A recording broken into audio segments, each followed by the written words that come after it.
Hello, Deep Dive Sports listeners. How are you doing today? Welcome Hello, to the first and episode. welcome to the very first episode Behind of the David. Scenes. What's going on, ladies and gentlemen? Presented by Deep Dive Sports Sports. today. What up, everybody? Welcome to the first segments ever called out episode Lights of Out guys, Iron welcome. Fist, presented by Hello, everyone, and welcome to the first episode of On the Pitch, presented by Deep What's going on, ladies and gentlemen? I'm your host, Don, and I am joined with Chase. Hello, everyone, and welcome back to another episode of On the Pitch, presented by Deep Dive Sports. Alright, hello, Hello, everyone, and welcome back to another episode of On the Pitch. Hey, how's it going, everyone?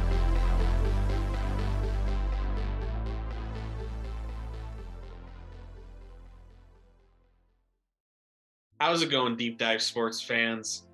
David here, and welcome to another episode of Sports Through the Looking Glass.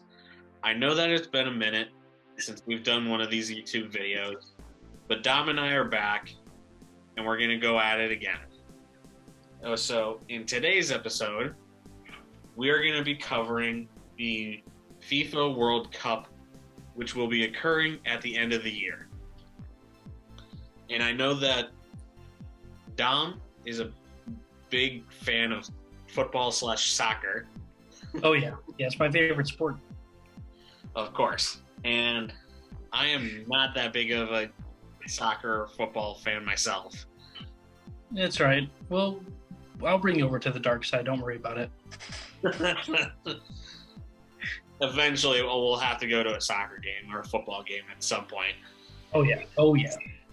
Now, I'm going to cover the history of the World Cup. The FIFA organization that we know today was created on May 26, 1928. Prior to this, the most prestigious football or soccer event was a part of the Summer Olympics. The main reason why the World Cup was created was to allow professional players to compete, since they could not compete in the Olympics at the time due to the amateurism. In the first FIFA World Cup, many of the national team contenders, much like England, Italy, Spain, and Germany, did not even participate. Much like the Summer Olympics, the FIFA World Cup would be played every 4 years. The only time a World Cup was ever skipped was because of World War II. Prior to the formation of the World Cup in 1930, there were actually a couple attempts to create a similar tournament. However, they were not successful. They tried to create the tournament in the late 1800s, but due to the lack of national teams, they could not maintain the actual tournament. Then prior to 1928, Sir Thomas Lipton Trophy tried to create an unofficial tournament in 1909 and then again in 1911. Back to the modern day World Cup that we know today, the first actual winner of this World Cup was the host nation of Uruguay, who beat Argentina 4-2. From 1930 to 1970, the trophy that was awarded to the winning team was named after the individual who first suggested the creation of the World Cup, Jules Rimet. The name was actually changed after the 1970 World Cup to the FIFA World Cup trophy. Recently, in a very rare instance, FIFA decided to suspend the country of Russia from this year's tournament for political reasons only. This has only happened once in 1992 against Yugoslavia. Now, the suspension or banning of countries happens all the time, but usually for the reasons of government interference, financial issues, and corruption, just to name a few.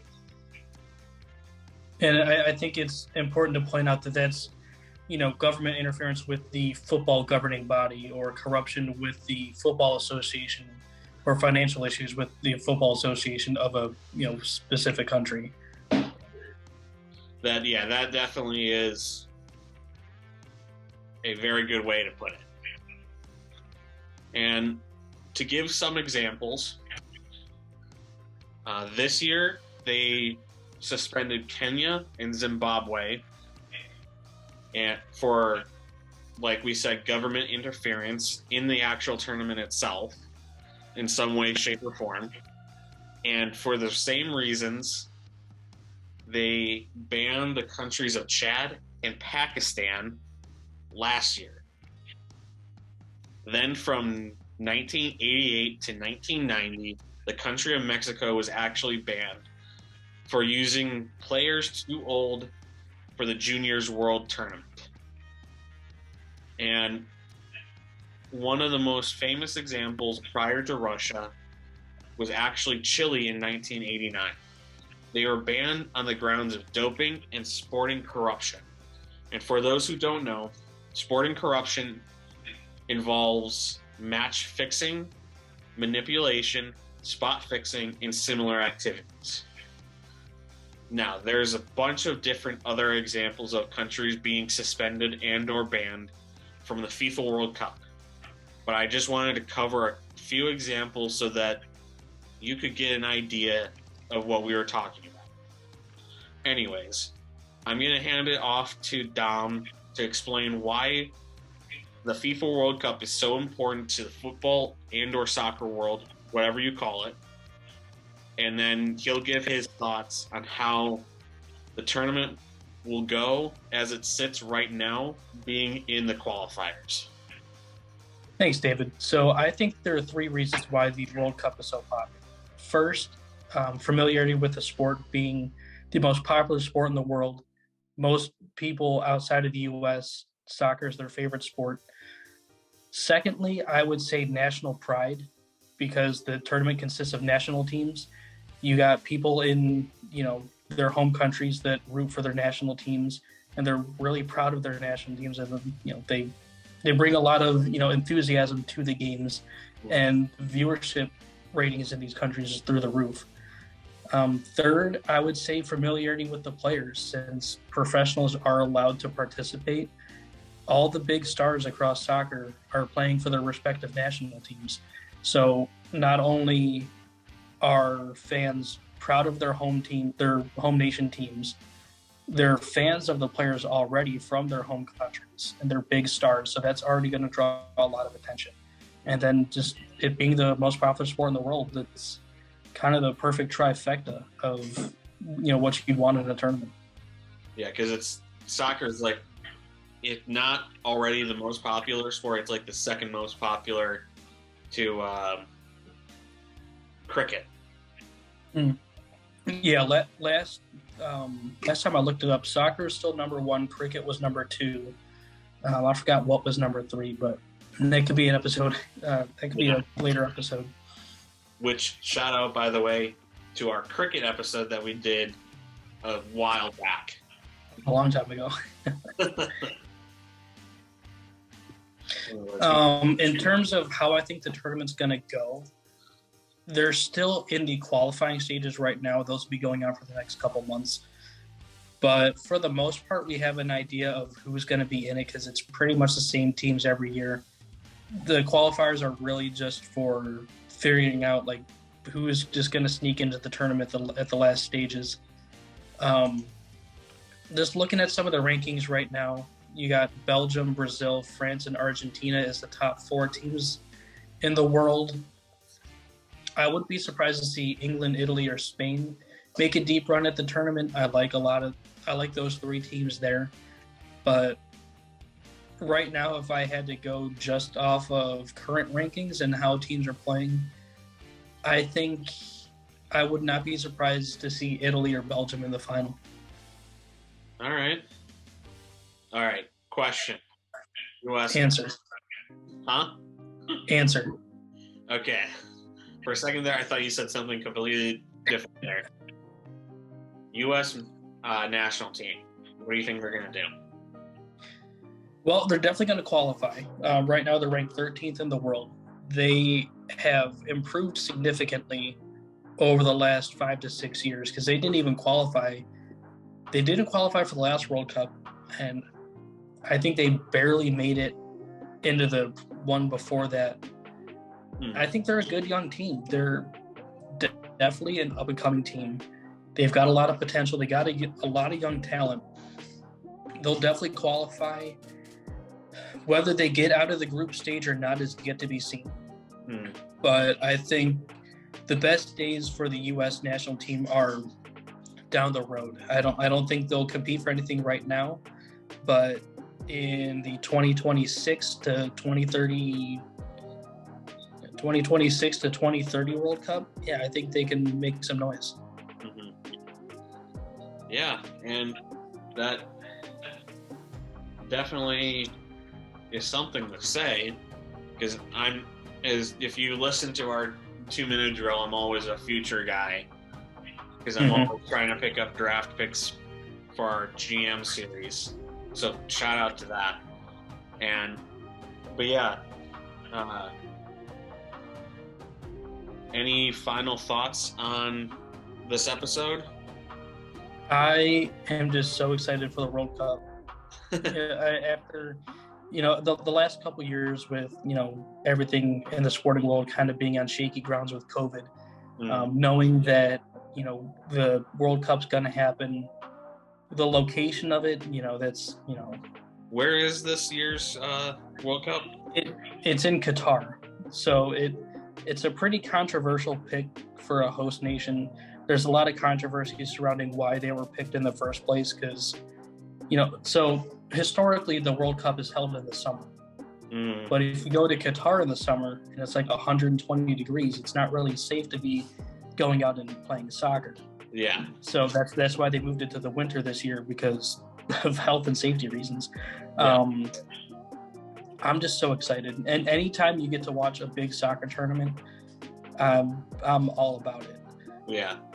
And my thoughts on this, coming from a guy who never really grew up watching soccer, never really played soccer or football, the World Cup always made me want to learn and understand it, but I never really got around to actually doing it and actually having the chance to do it. Yeah, that's kind of how I was. I remember I first really got into soccer, I want to say the 2006 World Cup when Italy won it over Germany. Okay. And ever since then, it was just, at first it was more gradual, being interested in it. And after that, it was just, I became obsessed with it. Yeah. Oh, and I actually do have a cool story. But before I get to that, and I'm sure you and the On the Pitch guys are going to cover this, so be on the lookout more closer to the date for the On the Pitch episode on the World Cup itself, and when those guys give their thoughts and how the actual tournament will go.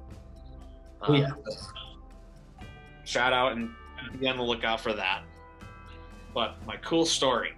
So, back in, it was 2011, when the Women's World Cup was in Germany.